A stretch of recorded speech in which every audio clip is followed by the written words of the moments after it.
ti, Senhor. Grandioso és tu, grandioso és tu, Senhor meu Deus.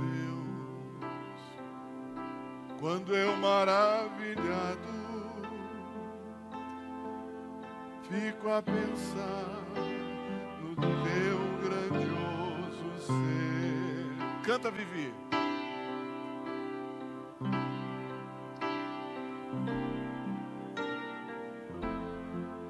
Aleluia.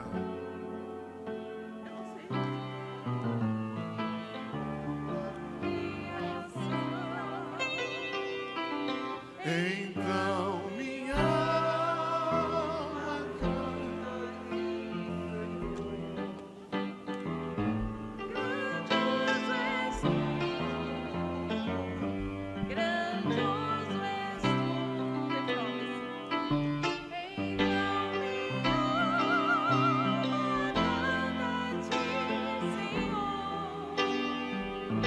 grandioso és tu, grandioso és tu.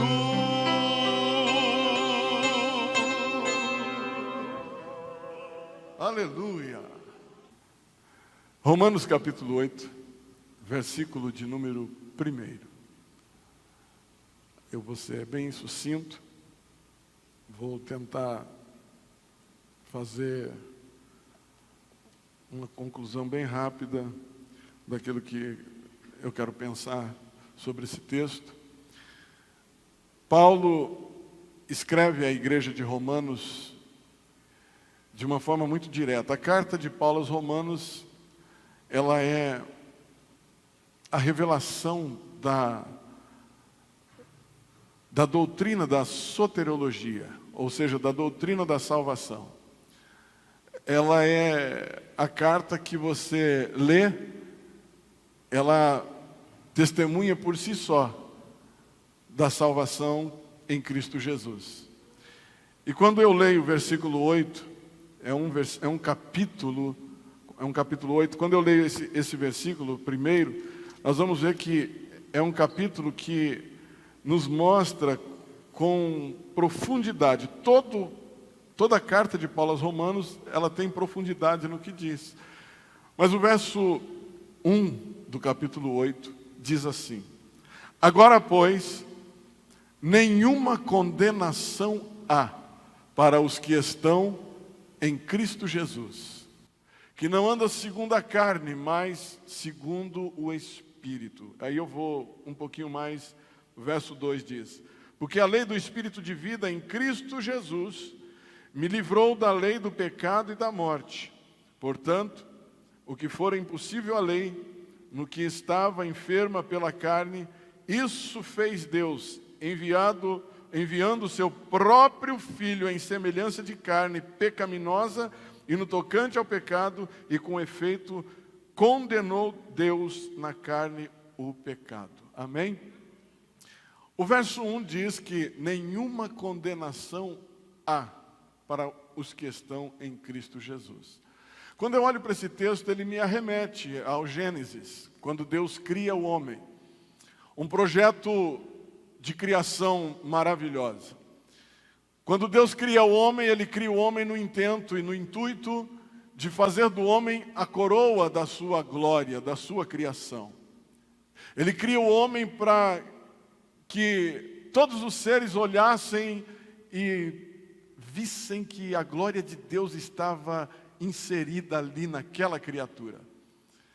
Quando eu olho para a criação do Gênesis, eu vejo Deus formando tudo que formou. O primeiro versículo do capítulo 1 de Gênesis, ele diz assim: e criou Deus os céus e a terra. E a terra era sem forma e vazia, e o Espírito de Deus pairava sobre as águas, sobre a face do abismo. E disse Deus: haja luz. E houve luz. E aí, diante de toda esta situação da palavra está sendo aplicada no Gênesis, Nós podemos entender que esta palavra é a mesma que está em João, no capítulo 1, quando ele diz que o Verbo estava com Deus e o Verbo era Deus.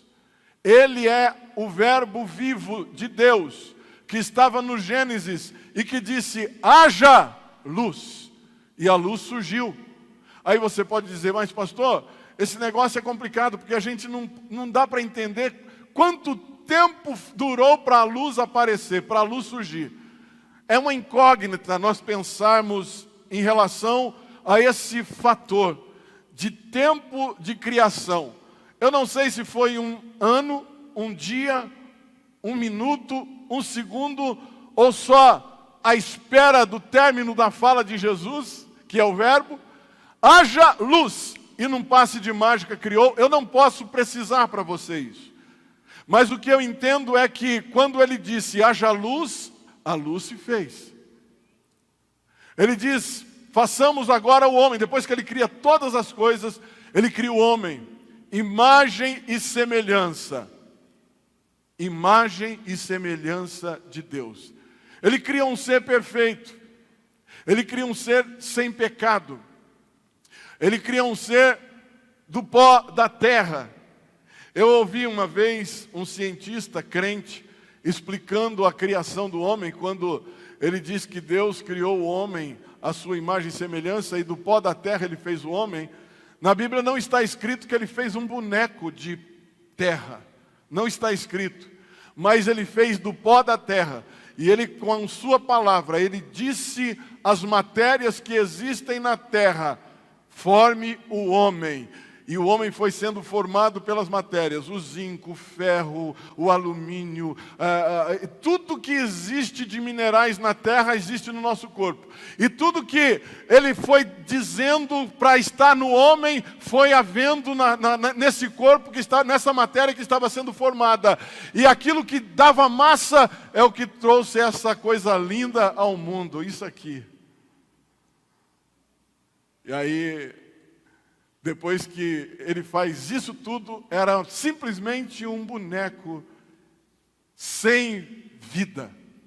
Mas Deus, por sua bondade, misericórdia, presciência e poder, Ele da sua boca, Ele tira fôlego de vida e passa para o homem.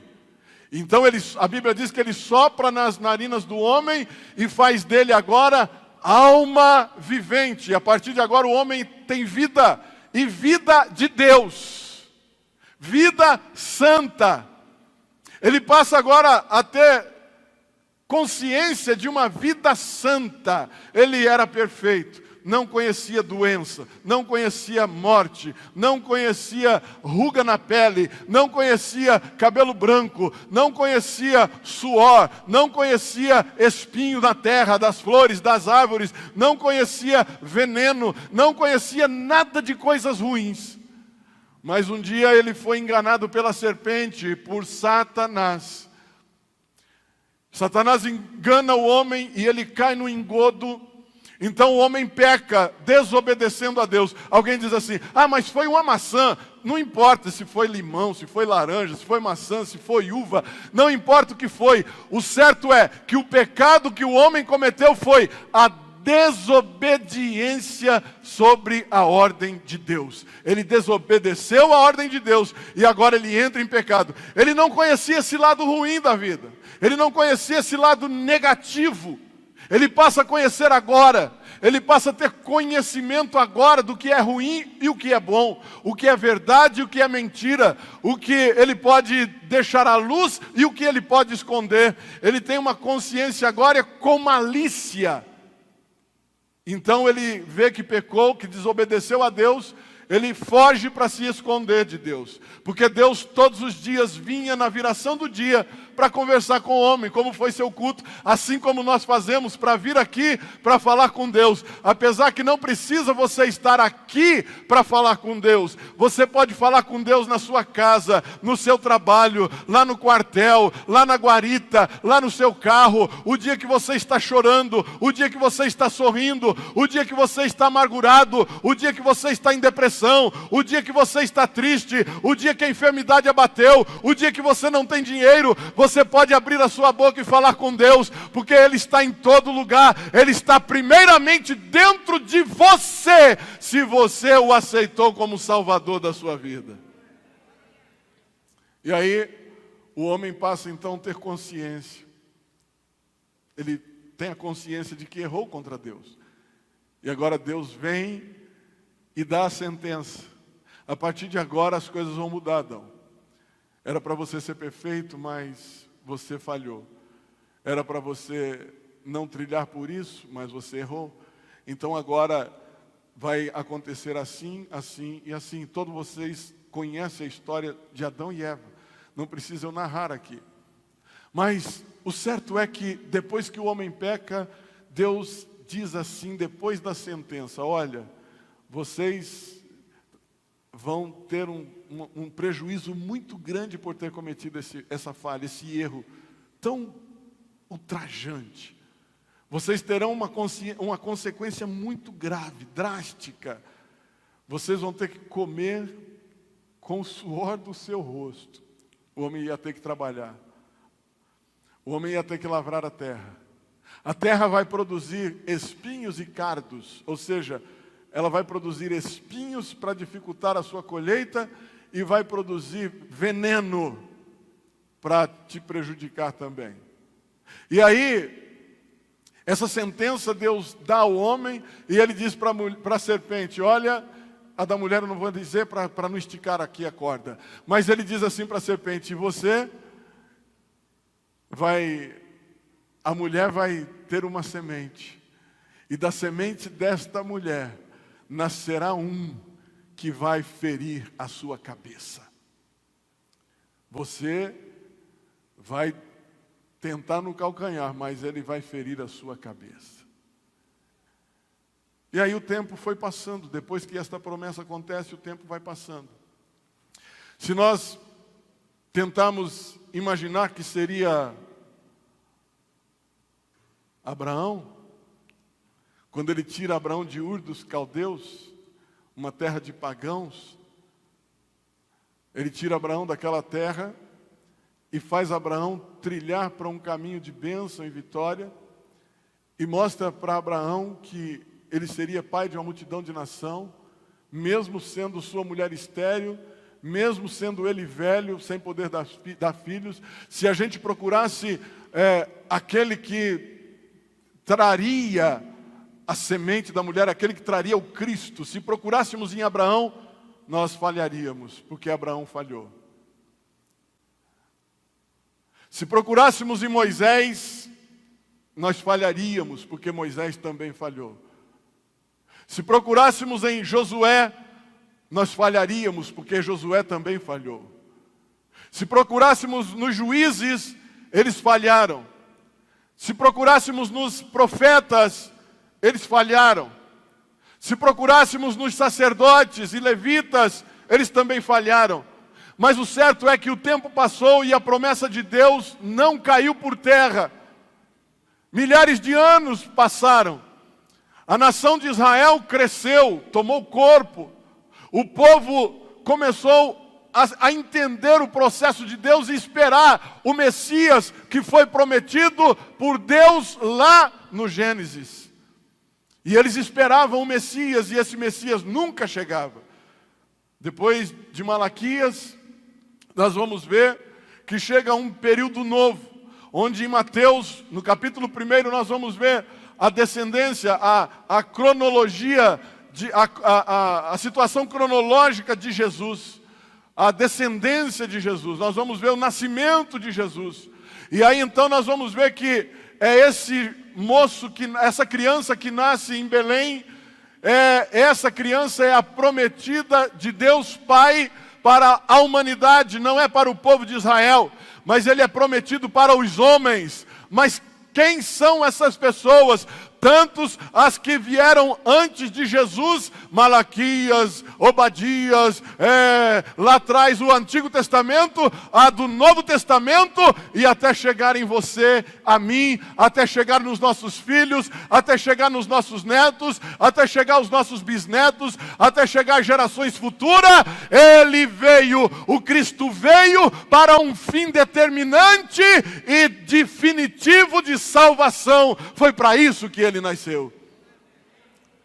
E aí, Jesus nasce em Belém, cresce um jovem.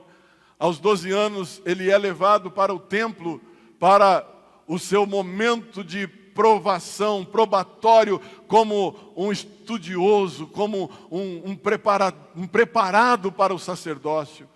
E ele então responde todas as perguntas, ele pergunta, ele fala, ele ensina no templo. E os sacerdotes e o sumo sacerdote olham para aquilo e dizem: onde esse menino aprendeu isso tudo? Ora, ele é o verbo vivo, ele é a palavra de Deus, ele é o verbo, o Filho de Deus. Sem ele nada do que se fez existiria, porque ele é a criação de Deus.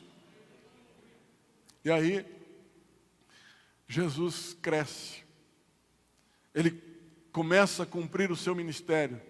Nós vamos entender que ele começa a fazer milagres. E no Antigo Testamento apontaria ao Cristo algumas características de aquele que seria o Cristo. E uma das características que os profetas pregavam era: aquele que será o Cristo, ele tem que fazer cego enxergar, ele tem que fazer coxo andar, ele tem que fazer surdo ouvir, ele tem que curar os leprosos, ele tem que ressuscitar mortos, ele tem que fazer milagres grandiosos. E essas características todas, eles iriam ver em Jesus. E aí Jesus começa o seu ministério. Ele cura a sogra de Pedro. Depois, se você pesquisar os evangelhos, você vai ver os grandes milagres que Jesus fez. Ele cura a sogra de Pedro, ele multiplica os pães, ele acalma a tempestade, ele ressuscita morto, ele faz coisas gloriosas, ele cura leproso, ele cura cego, coxo, surdo, mudo, ele faz milagres grandiosos, prova que ele é o Cristo.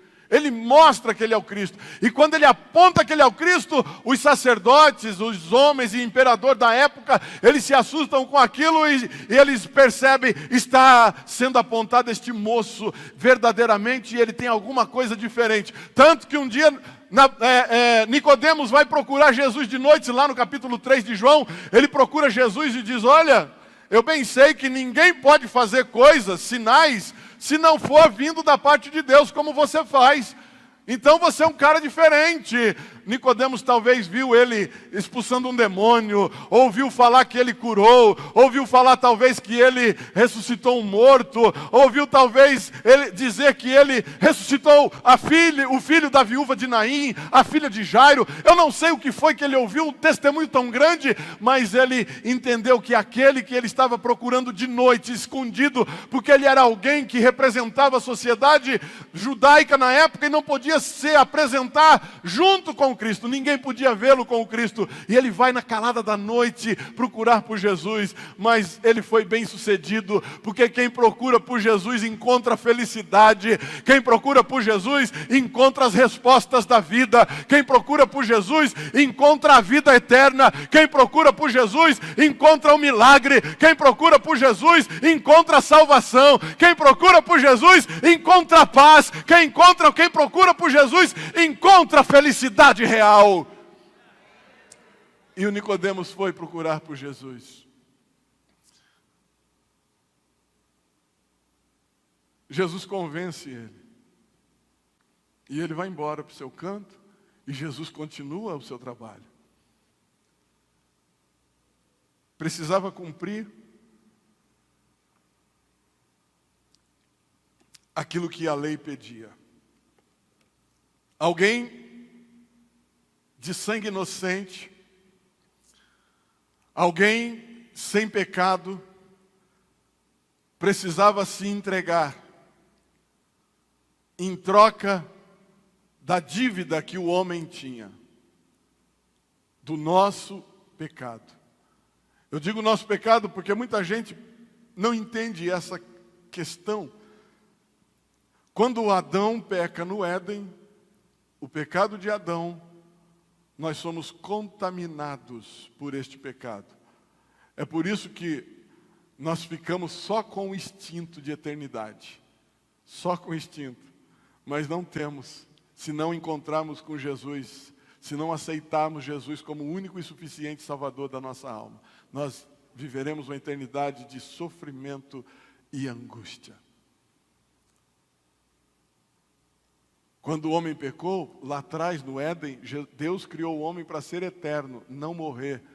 Imagem e semelhança de Deus. O homem não iria morrer. Depois do pecado, o homem começa a envelhecer. Adão viveu 900 e alguns anos. Enoque viveu 900 e tantos anos. A partir do momento que o homem começou a contender com Deus, Deus começou a reduzir o tempo de vida do homem. Porque espinhos e cardos começaram a crescer na terra, nascer e produzir. E o homem começou a se contaminar. E aí então, aquilo que era uma matéria divina, santa, começou a se corromper. Conheceu a corrupção. A pele envelhece, o sangue fica todo inflamado. Você começa, depois dos 30 e pouco, 40 e pouco, começa a ter ruguinhas. E aí, haja espelho, haja cremes, haja coisinha para passar para esconder as ruguinhas. Hoje tem Botox, cadê a doutora Débora? Né, Débora? Haja aplicações de fio de ouro e não sei o que, só para dar aquelas esticadas, mas tem umas que não saem de jeito nenhum, né? E a gente quer ficar bonito e quer ficar chique com o rosto todo esticadinho. Tem gente que nem dá mais, nem consegue mais sorrir de tão esticado que está, né? Não consegue expressar alegria no rosto, porque é aquela coisa...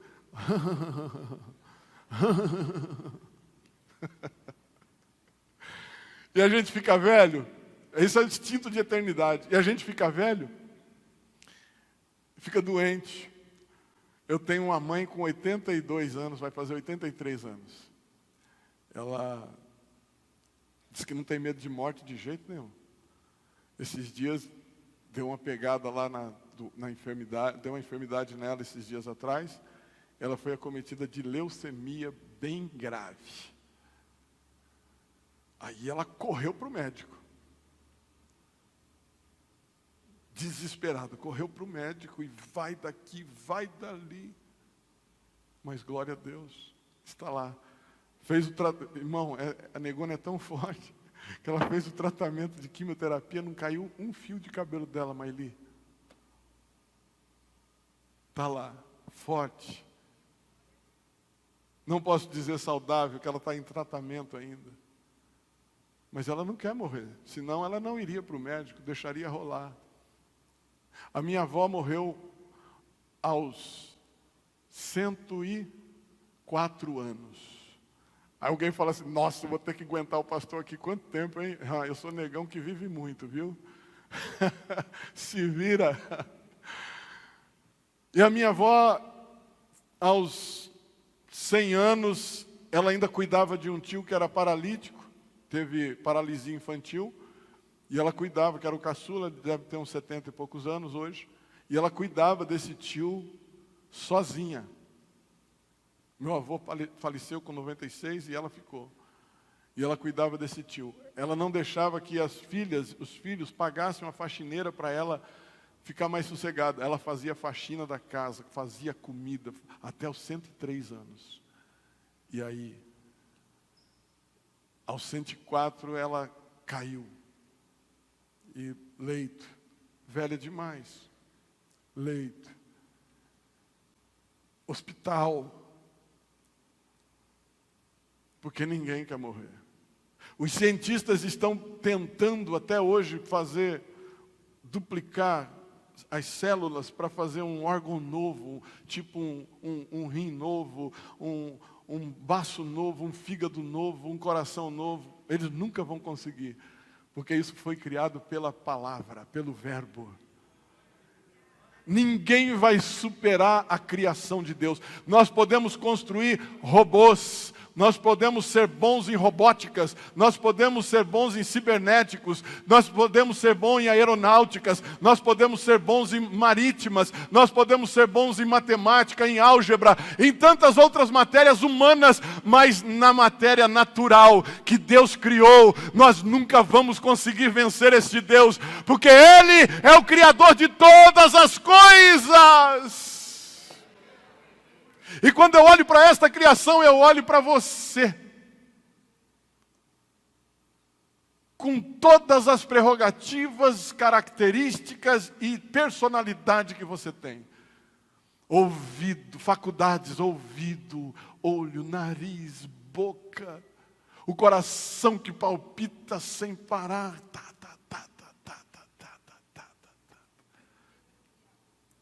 O nariz que entra o fôlego, que vai para os seus pulmões, que faz a troca gasosa do seu corpo e... Só por isso nós tínhamos que estar, oh glória, esse Deus é maravilhoso, Ele é o Criador de todas as coisas, não existe máquina mais perfeita que essa sua. E foi Ele quem fez, o Verbo vivo, Jesus Cristo, Filho de Deus. E de repente, o projeto de Deus precisa se cumprir. E Jesus, depois de provar que Ele era o Filho de Deus, Ele precisa agora cumprir todo o seu propósito na terra, como Cordeiro, que tira o pecado do mundo. Ele está no jardim do Getsêmani, orando ao Pai intensamente. Os seus discípulos não conseguiram orar com Ele naquela noite. A agonia que estava na alma de Jesus, humano, era profunda. Ele clamou em oração e disse: a minha alma está triste até a morte. Ele estava em profunda agonia no jardim do Getsêmani. E naquele momento de agonia, ele começa a suar. O pastor Daniel Dias consegue explicar isso melhor dentro da ciência, da teologia e algumas outras coisas da física. Ele consegue explicar isso melhor. Mas ele começou a suar gotas de sangue. Ele começou a manchar a sua roupa de sangue no Getsêmani. De tão triste que ele estava, porque o pecado dos homens estava indo sobre ele. Do horto, daquele jardim, ele é preso. Aquela noite ele passa em agonia, sendo vituperado, apanhou, espancado, foi cuspido. Ele passou naquela noite a pior noite da sua vida. Você que assistiu aquele filme do Cristo lá, que é A Paixão de Cristo, do Mel Gibson, é mais ou menos aquilo. Talvez tenha exagero ou não, mas é mais ou menos aquilo. Ele sofreu tudo aquilo e não desistiu de você. Sofreu toda a agrura da pressão humana, mas não desistiu de você. Ele podia ter muito bem levantado as mãos e dito: eu me rendo, chega, eu não aguento mais apanhar. Eu não suporto mais esse sofrimento horrível, eu não suporto mais isso, não é para mim, não dá. Deixa esses homens para lá, eles vão me abandonar. Eles vão se esquecer de mim, não vale a pena morrer por eles. Eles mentem, eles ferem um ao outro, eles não amam um ao outro. Eles usam droga, eles usam bebidas fortes, eles prostituem, eles cometem erro, eles mentem. Não vale a pena morrer por esta humanidade. Ele podia naquela noite desistir do plano, mas Ele é Deus, Ele é o Filho de Deus, a raiz de Davi, Ele é o leão de Judá, aquele que veio para morrer por mim e por você na cruz do Calvário. E Ele veio. E ele continuou aquela noite até ser levado para o matadouro. Como uma ovelha muda, ele foi levado para o matadouro. A Bíblia mostra a crueldade que eles aplicaram em Jesus. Ele teve que levar a sua própria cruz. Ele já estava cansado daquela noite de sofrimento. mas Ele não abriu mão de você. Ele estava cansado daquela noite de sofrimento e de dor, mas Ele não abriu mão de você. Jesus está a caminho do Gólgota, a caminho do Monte Caveira, a caminho da cruz, de ser crucificado definitivamente, pendurado em uma cruz. Mas Ele vai subindo, e vai subindo, e vai subindo, e vai subindo. Quando Ele chega lá em cima, imagina quando eles vão fixar a outra parte da cruz e colocar Jesus pendurado. As pessoas zombavam e diziam: você é o Cristo, desce daí. Você não diz que é o Filho de Deus? Aqui tem uma coroa para você. E colocaram uma coroa de espinho em sua cabeça. E as pessoas zombavam dele como que se ele fosse um Zé Ninguém. Como que se ele fosse como um daqueles ladrões que estavam ali naquele momento da cruz. Como que se ele fosse parecido ou tivesse as mesmas características ou tivesse a mesma personalidade de Dimas ou de Judas que o traiu. Mas quem estava ali era o Cristo, Filho de Deus, que estava decidido a entregar a sua vida para morrer por mim e por você. O dia que João vê andando pela beira do Jordão para ser batizado, João diz: eu não sou digno de desatar a sandália deste que vem aí. Esse que vem aí, eis aí, olha o que João diz: eis aí o Cordeiro de Deus que tira o pecado do mundo. Sabe que pecado é esse? O pecado que Adão cometeu, o pecado lá do jardim, o pecado original do homem. Eis aí o Cordeiro de Deus que tira o pecado do homem.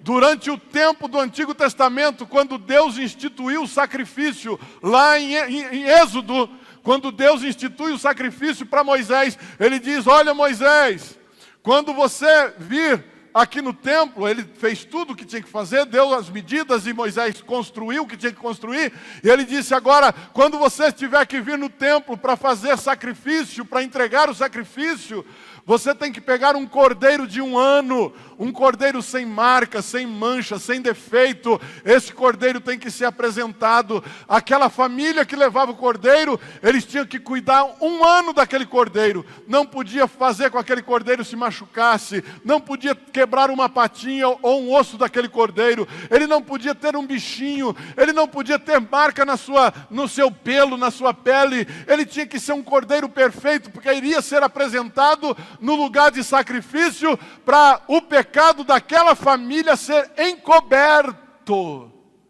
Olha que coisa linda. Eu já falei aqui uma vez, no tanque de sacrifício existia 4 chifres, 4 pontas eram chifres, e parte daquele sangue era colocado na ponta daquele chifre. Chifre simboliza poder, e o símbolo daquilo era: tem poder para encobrir pecado por 1 ano, é limitado. Mas quando João olha para Jesus e diz: eis aí o Cordeiro de Deus, ele não tira o pecado, ele não apaga, ele não encobre, mas eis aí o Cordeiro de Deus que tira o pecado do mundo. Jesus morre na cruz. Antes de expirar, a sua última palavra, ele diz: tetelestai, está consumado. A dívida que o homem tinha não tem mais. A cédula que você devia, você não deve mais. Porque o Cristo morreu e o seu sangue escorreu naquele dia para perdoar os nossos pecados.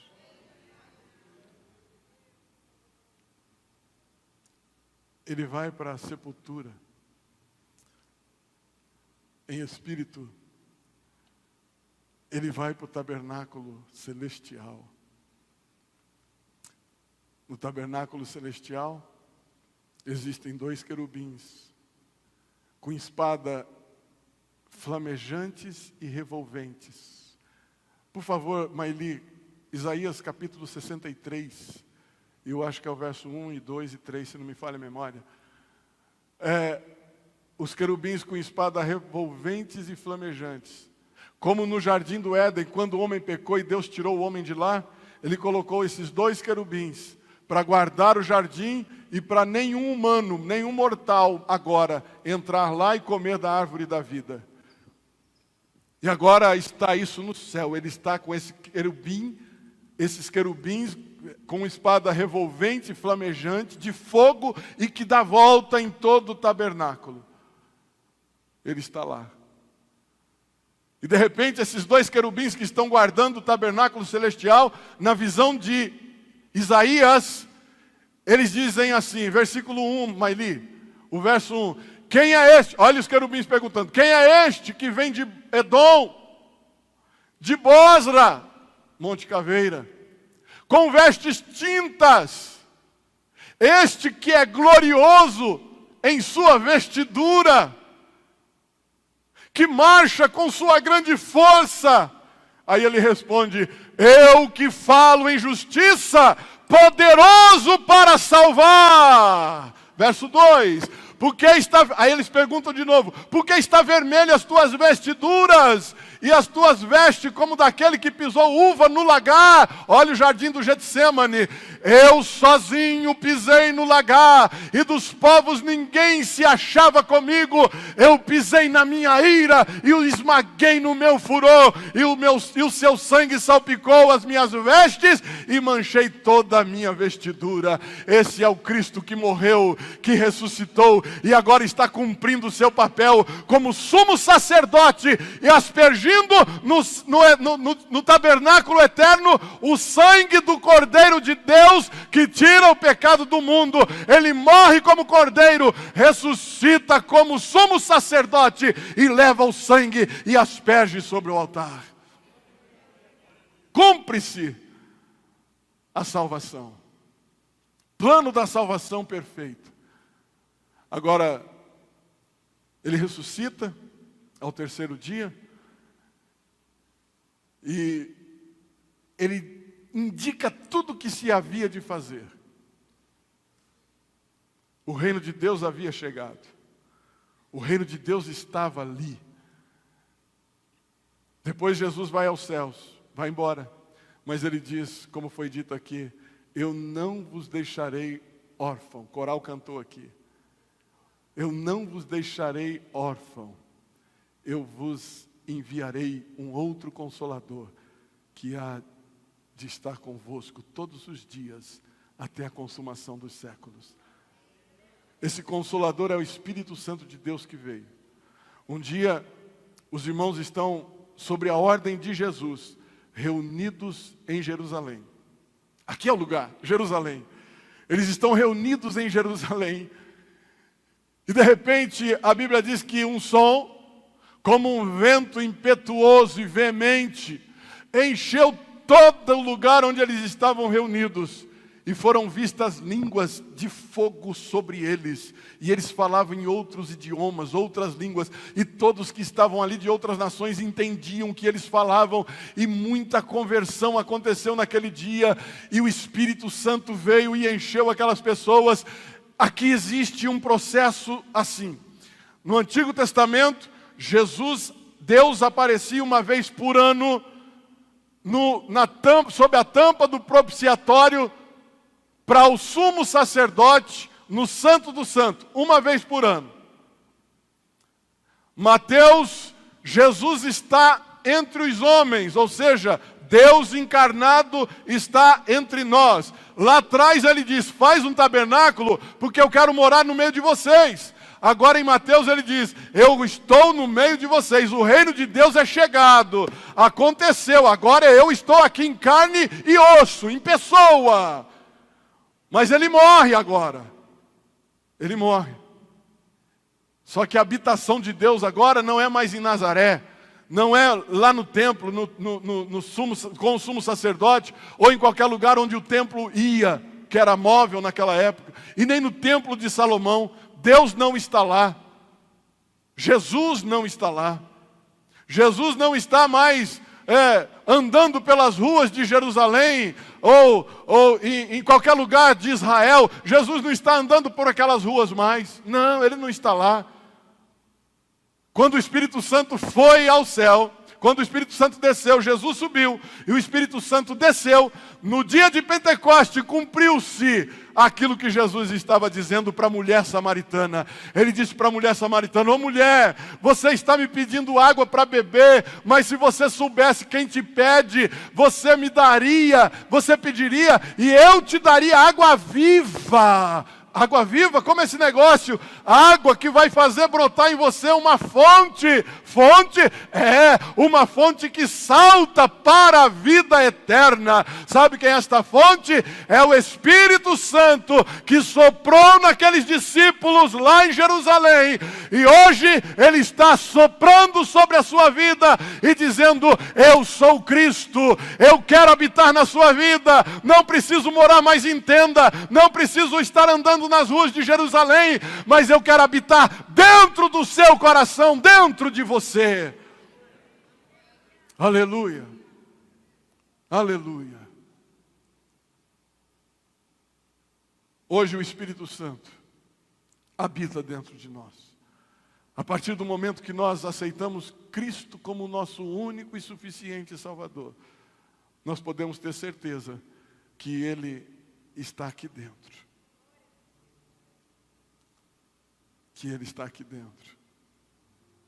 E aí Ele começa a te convencer do pecado. É por isso que Paulo escreve e diz: agora que você aceitou a Cristo como seu Salvador, agora que você bebeu desta água viva que desce dos céus, agora que você se encheu desse Espírito, nenhuma condenação há para aqueles que estão em Cristo Jesus. Nenhuma condenação há para aqueles que estão em Cristo Jesus. Eu não sei você, mas eu jamais quero viver longe dele. Eu não quero viver um minuto longe de Deus. Eu não quero viver um minuto sem me convencer de que eu sou pecador, que eu erro sempre. Eu não quero jamais me afastar de Deus a ponto de ter uma distância que nós não vamos poder sentir. Quando eu estou longe dele, eu não consigo sentir. Mas quando ele entra dentro de mim de verdade, eu posso ter aflições na vida. Eu posso ter problemas. Eu posso ter N dificuldades. Eu posso ter guerras interiores. Eu posso ter conflitos tão grandes que me levam a choro, que me levam a tristeza. Eu posso ter situações dentro de mim tão graves que me faz eu cair numa cama. Mas se Jesus está aqui através do Espírito Santo de Deus, a minha vida vai ser leve. A minha provação vai ser passageira. Os meus momentos de choro vão ter sentido, porque sempre eu vou ver o milagre de Deus na minha vida. Eu não sei porque você se afastou. Eu não sei porque você deu uma pausa. Mas Jesus não é como o seu namorado, como sua namorada, o seu amigo. Vou dar um tempo. Não. Jesus te quer todos os dias e todas as horas. O sofrimento dele no Calvário foi para te ver feliz. O sofrimento dele no Calvário foi para ele habitar dentro de você. O sofrimento dele no Calvário foi para ele viver uma vida contigo. O motivo da morte é a aliança que ele fez conosco. O motivo da morte de Jesus é um casamento que ele fez com o homem. E a partir do momento que você aceita ele dizendo sim, eu não sei se você se lembra o dia que você se casou, O pastor, o padre, o bispo, não sei quem, perguntou para você: você aceita fulano como sua legítima esposa? Aí você, com aquele sorriso aqui na orelha, você disse sim. Você aceita ele como seu esposo? Você sim. Chega a tinir o seu sim. E a aliança que Jesus fez com você na cruz do Calvário, Ele está perguntando: você me aceita como seu amigo? Como seu pai? Como seu Senhor? Como seu Salvador?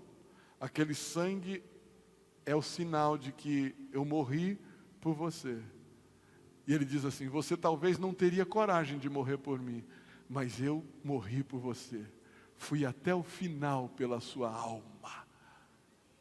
E Ele não foi até o final por alguma coisa efêmera ou passageira, coisas vãs. Uma vida de carro novo, uma vida de casa nova, uma vida de dinheiro na carteira, de dinheiro no banco. Ele não morreu para isso. Ele morreu para cuidar da sua vida eterna, além dessa. Esta aliança que Ele fez é para esta vida além dessa.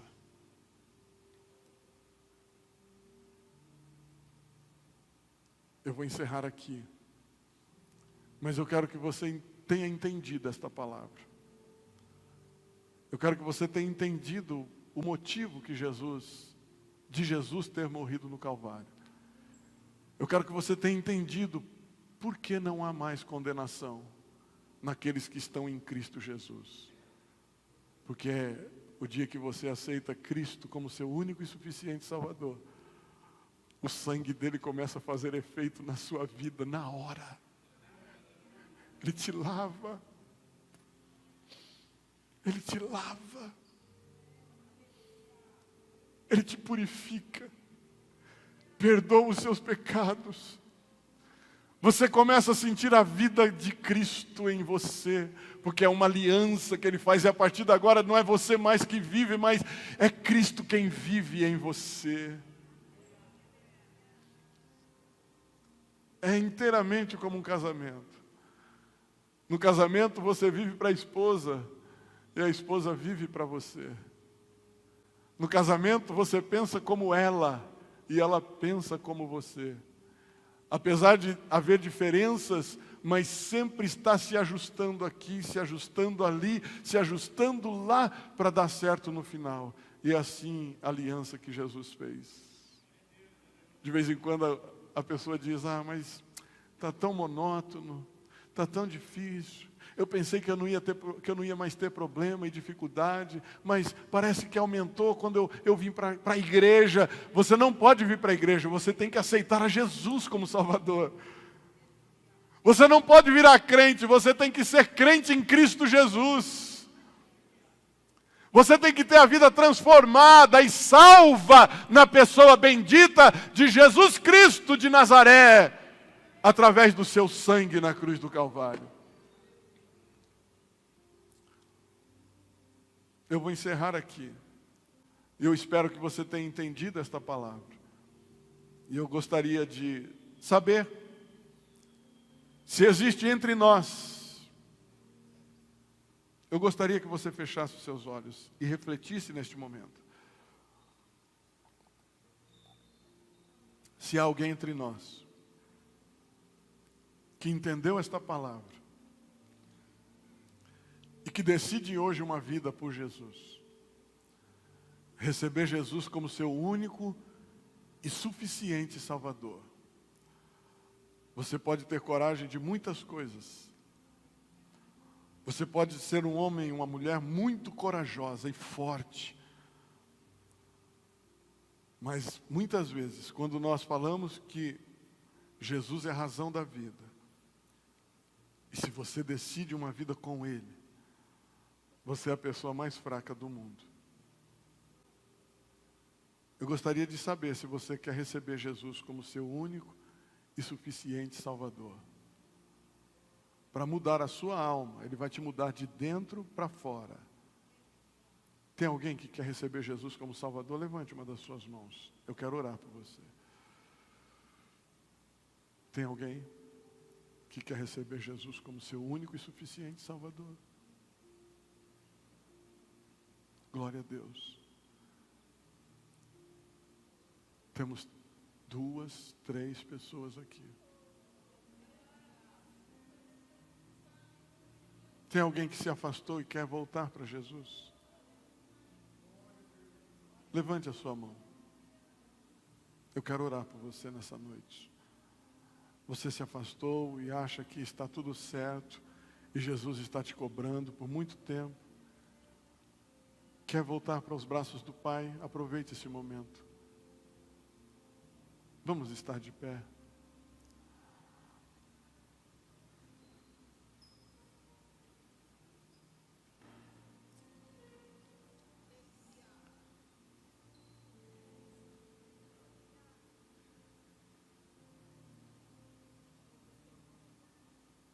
Eu queria orar por você.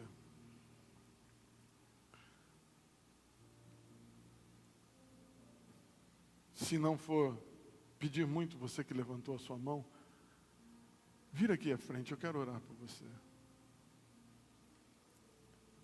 Não se constranja. E eu quero dizer para você que fez isso. Vem à frente. A Bíblia diz, como que é seu nome, jovem?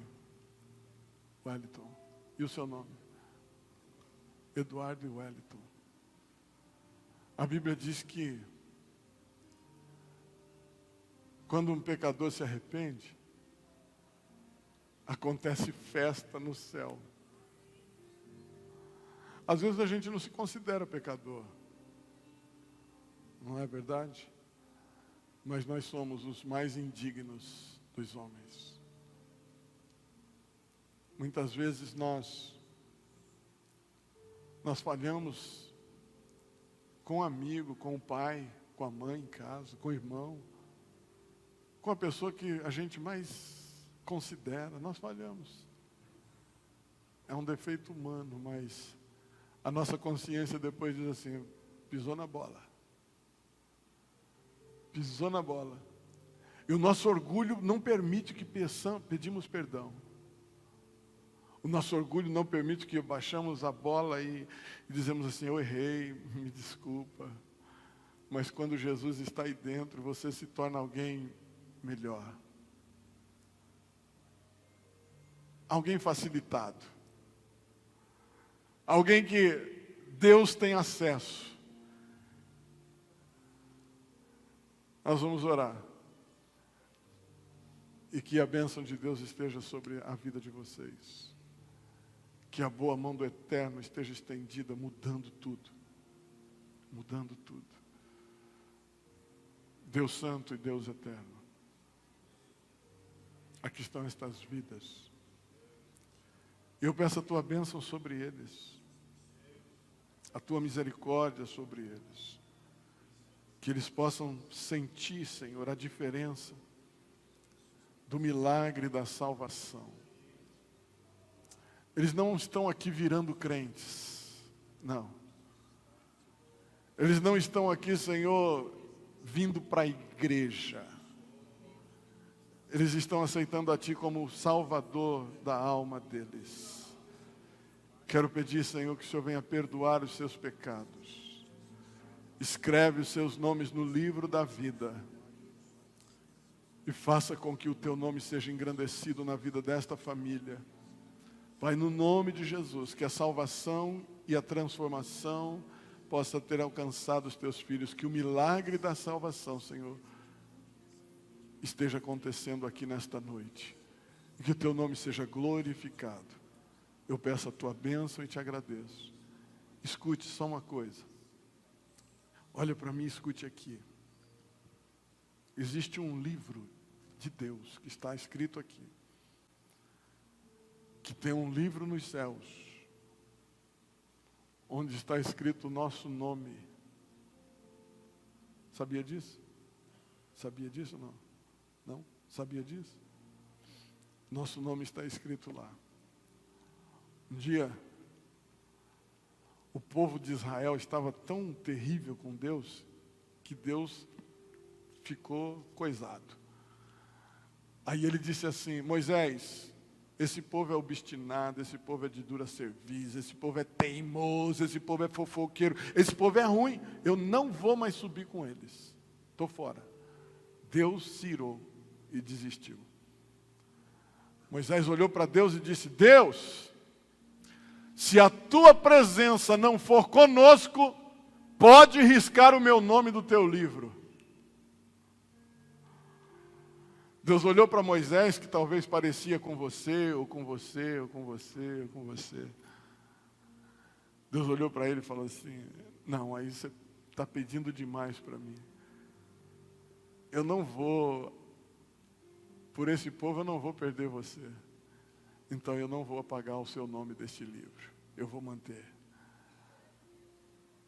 O seu nome está escrito no livro da vida. O seu nome está escrito no livro de Deus. E Ele não troca por nada. Não deixa que isso caia por terra. Você é importante para Deus. Deus abençoe sua vida, viu? Deus abençoe você. Deus abençoe. Deixa eu pegar na sua mão. Deus abençoe sua vida. Deus abençoe você. Em nome